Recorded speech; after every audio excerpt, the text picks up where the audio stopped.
Amis des infrarouges, bonjour. Il y a quelque temps, un internaute m'a demandé si je pouvais faire une vidéo sur la manière de différencier très facilement des composants qu'on peut récupérer infrarouges, par exemple dans des capteurs optiques ou des magnétoscopes, souvent il y a des choses comme ça dedans. Et la meilleure technique pour les mesurer, les différencier et les tester. Et c'est pas la première fois qu'on me fait cette demande. Et comme ce soir j'ai 5 minutes, j'ai décidé de faire une petite vidéo qui n'était pas prévue, mais enfin pourquoi pas, après tout il n'y a pas d'ordre, et sur cet intéressant sujet. Alors voyons cela. Quel genre de composants optoélectroniques on peut récupérer? Voilà, je vous ai sorti de mes nombreuses boîtes quelques échantillons. Voici un composant, on voit qu'il a trois pattes et une face transparente. Ici, on a quelque chose qui ressemble à une LED bleutée. Ici, on a quelque chose qui ressemble à une LED. Là, encore quelque chose qui ressemble à une LED 3 mm. Quelque chose qui ressemble à un truc carré. Ici, un truc un peu bizarroïde. Encore un. Et encore un truc à trois pattes. Voilà typiquement un petit peu le genre de choses qu'on peut trouver. Alors, il faut savoir quel genre de composants déjà on peut s'attendre à trouver. On peut s'attendre à trouver des LED, alors des LED infrarouges, elles émettent dans le proche infrarouge, c'est-à-dire qu'on ne les voit pas à l'œil nu, donc c'est vrai que c'est pas très facile. On peut trouver des phototransistors, mais souvent les phototransistors, la connexion de base n'est pas présente, parce que ça ne sert pas à grand chose, vu qu'elle est quelque part remplacée par la lumière. On peut trouver des circuits intégrés spécialisés, qui contiennent là quelque chose de très précis. Généralement, il y a carrément le récepteur, le préamplificateur, un discriminateur et un filtre pour vraiment extraire. Enfin, c'est des choses qui sortent directement, on va dire, des signaux logiques pour le décodage de télécommande. Généralement, c'est fait pour ça. On peut trouver aussi ce qu'on appelle des photodiodes. Une photodiode et un phototransistor, c'est pas du tout pareil. Alors, c'est pas le but de la vidéo, j'ai prévu d'en faire une pour parler de ça. Mais ici, l'idée, c'est de voir comment on peut les reconnaître facilement, les mesurer. En effet, souvent, il n'y a rien de marqué dessus, ça aide pas. Alors, de quoi on a besoin? On a besoin de quelque chose que tout électronicien a, à savoir un multimètre. Voici mon super Fluke 18. Et un multimètre qui, généralement, a la possibilité de travailler en mode ohm-mètre ou en mode seuil. Alors, généralement, la bonne astuce, c'est commencer à se mettre en mode tension test de semi-conducteur. C'est souvent le petit symbole de la diode. Dans un cas comme ça, qu'est-ce que fait le multimètre? Il fait passer un léger courant et il mesure la tension aux bornes de ce qu'il y a. Donc là, c'est au maximum. Quand on court-circuite, bien sûr, on a 0. Alors, on va commencer par exemple, par ce système-là. Et l'idée, c'est de commencer par le tenir comme ça et de mettre les broche dans un sens. Donc là, on voit déjà, on mesure une tension de 1 volt à peu près. Ah. Et dans l'autre sens, qu'est-ce qu'on mesure? Eh bien, on mesure rien. On note aussi que le composant, ici, enfin, on ne le voit pas trop, mais enfin ici, je le tiens sans le montrer ici dans la lumière. Donc là, j'ai quoi? J'ai un composant qui, dans un sens, fait 1 volt, et dans l'autre sens, rien, et dans l'obscurité. Ici, les chances que ça soit une LED infrarouge sont très très fortes. Pourquoi elles sont très très fortes? Parce que si c'était une photodiode, la tension de seuil serait plus basse, ça serait de l'ordre de, en fait, une photodiode, ça ressemble vraiment à une diode normale, donc ça serait de l'ordre de 0,6 volts, alors que là, c'est plus près d'une LED rouge.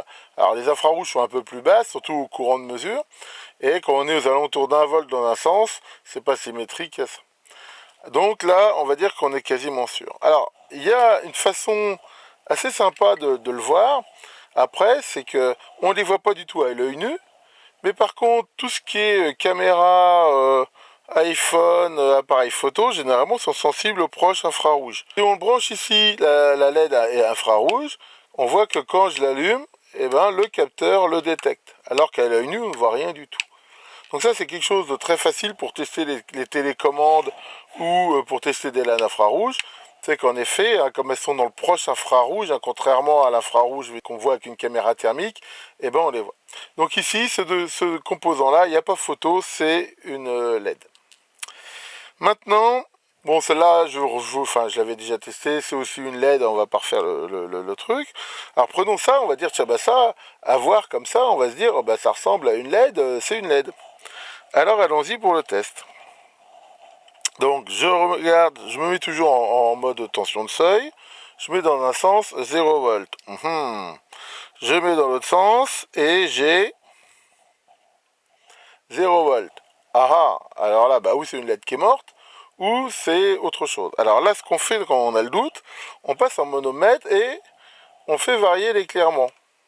Et là, on voit, oh là là, tiens, c'est bien sensible à la lumière. Quand je mets le doigt devant, il n'y a quasiment rien. Ici, il y a quelque chose. Ok. Et si j'inverse, est-ce que c'est sensible toujours à la lumière? Oui, c'est toujours sensible et encore plus.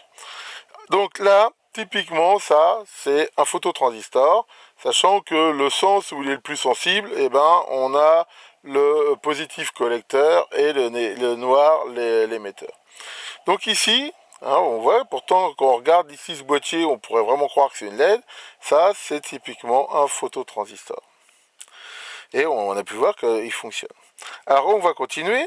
Prenons maintenant ce composant ici. Ce composant-là, pareil, hein, dans le noir, je regarde dans un sens, et là je me remets en mode tension, j'ai 0 volt. Dans l'autre sens ici, j'ai 0,5 volts. Oh, ça sent vraiment la photodiode. Maintenant pareil, on va se mettre en mode ici, et on va regarder, est-ce qu'on est sensible à la lumière? Bon, dans un sens, pas terrible, et dans l'autre, on voit qu'on est très très sensible à la lumière. Donc ici, ben, nous avons ça, là c'est typiquement une photodiode. Bon, en plus celle-là, avec quelque chose de marqué dessus, ça peut éventuellement aider, mais enfin, c'est pas toujours le cas. Donc là, on voit hein, que le principe de base, c'est en mode tension de seuil, on voit qu'il y a une tension de l'ordre, enfin de 0,6 volts, et qu'en même temps, en mode ohmmètre, c'est sensible à la lumière, c'est une photodiode.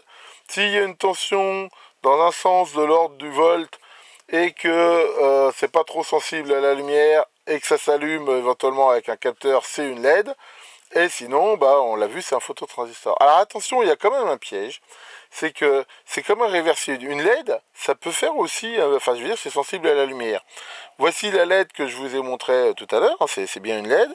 Et pourtant, on voit qu'elle est sensible à la lumière. Et là, quand je cache ou quand je montre, ici, elle est sensible. Donc là, il faut quand même faire un peu attention.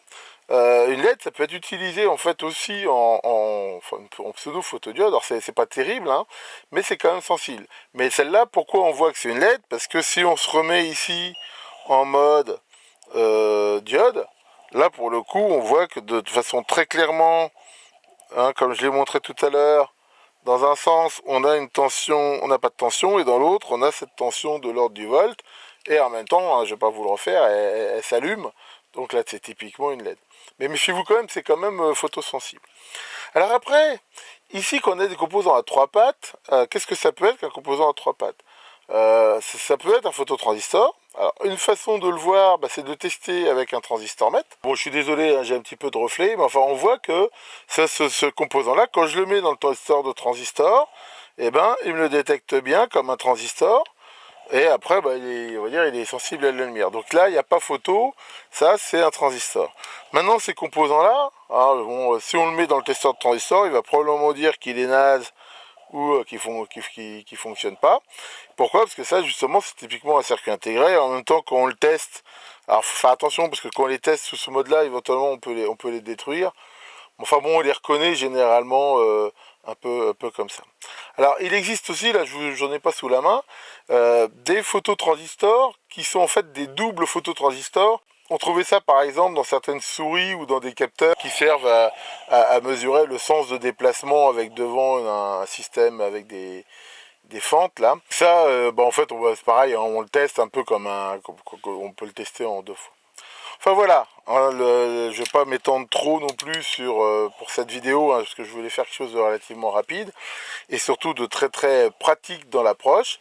Enfin voilà, grâce à ces petites méthodes très simples, et vous voyez un simple multimètre, eh ben, on peut très très facilement, je dirais déjà faire un premier tri entre ce qu'on va trouver le plus souvent dans de la récup, c'est-à-dire des LED infrarouges et des phototransistors, ou éventuellement des photodiodes, sachant que les photodiodes, c'est plutôt des choses qu'on trouvait dans les récepteurs de télécommande avant que se démocratise énormément tous ces petits circuits. Hein. Maintenant, je pense qu'il n'y a plus un circuit au monde qui n'utilise pas ces trucs-là. Ils sont très très sensibles. Alors ça, c'est pareil, un jour je ferai peut-être une vidéo là-dessus. Par contre, eux, ils sont vraiment souvent très spécifiques à une fréquence de modulation donnée pour les télécommandes.